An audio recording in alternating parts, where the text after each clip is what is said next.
चीन और टर्की की मदद से पाकिस्तान बलूचिस्तान को गाजा पट्टी बना देगा। पाकिस्तान ने आतंक के सहारे बलूचिस्तान को कुचलने की एक साजिश बना ली और अगर ऐसा हुआ तो क्या बलूचिस्तान का अस्तित्व मिट जाएगा? आतंकियों के साथ मिलकर पाकिस्तान की इस प्लानिंग को आपको समझाता हूं। अब जब पाकिस्तान की फौज बलूचों से रोजाना हारती है तो अब उसने बंदूकें छोड़ दी है, पाक आर्मी नजर नहीं आती है और अब पाकिस्तान के इस वक्त जितने भी सरकारें हैं वो आतंकवादियों को किराए पर ले रही है। अब बलूचिस्तान के खिलाफ जंग पाकिस्तान की आर्मी नहीं लड़ रही है, ये लड़ाई लड़ रहा है दुनिया का सबसे खूंखार आतंकी संगठन ISIS, Islamic state Khorasan province. हां जी, ISIS अब पाकिस्तान की फौज बन चुका है क्योंकि बलूचिस्तान में BLA से पाक सेना तो लड़ नहीं पा रही थी। जिस तरीके से रोजाना इस वक्त BLA पाक सेना को सबक सिखाती थी, उसके बाद अब पाकिस्तान की सरकार लेकर आई है आतंकवादियों को, ISIS को। पाकिस्तान एक बार फिर आतंक को किराए पर लेकर चल रहा है। बलूच लिबरेशन आर्मी और बलूच लिबरेशन फ्रंट से हार चुकी पाक आर्मी अब ISKP को मैदान में उतार चुकी है। ISKP ने एक वीडियो में खुलेआम ऐलान कर दिया कि वो बलूच संगठनों के खिलाफ जिहाद छेड़ेगा।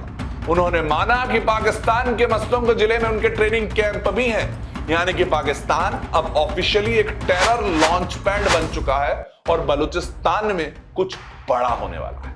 बलूचिस्तान जिसकी लड़ाई ना धर्म की है, ना जात की है, ना ही किसी मजहबी जिहाद की है।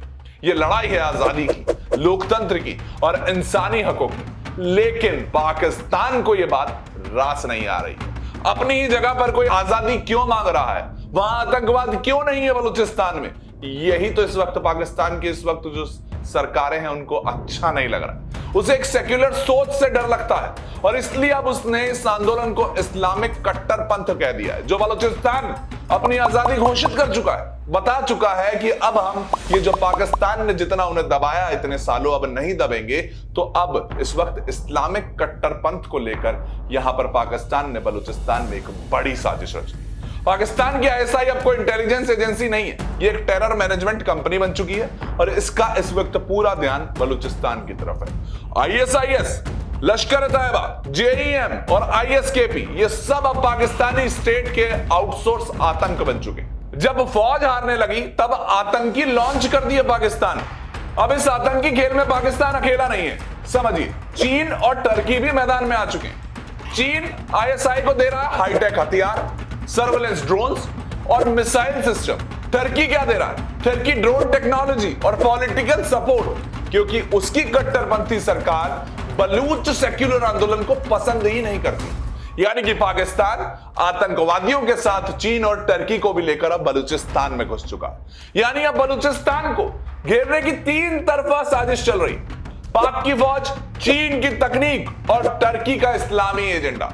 पाकिस्तान और चीन सिर्फ जमीन नहीं हड़प रहे हैं, अभी वो पूरे समुद्री रास्तों को कंट्रोल करना चाह रहे हैं। ईरान के चाबहार पोर्ट से और पाकिस्तान के ग्वादार पोर्ट को जोड़ने तक का प्लान बना लिया ताकि चीन दोनों स्ट्रेटेजिक पॉइंट को मिलिट्री बेस में बदल सके।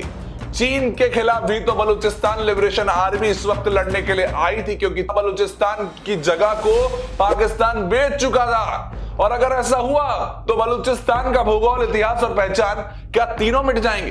क्योंकि स्थिति इस वक्त जो है वो सीरिया की भी याद दिला रही है। जब ISIS सीरिया में उभरा था, अमेरिका और यूरोप ने कुर्दों का साथ दिया, लेकिन बलूचिस्तान में ISIS को पाकिस्तान ने इनवाइट कर दिया है और दुनिया चुप है।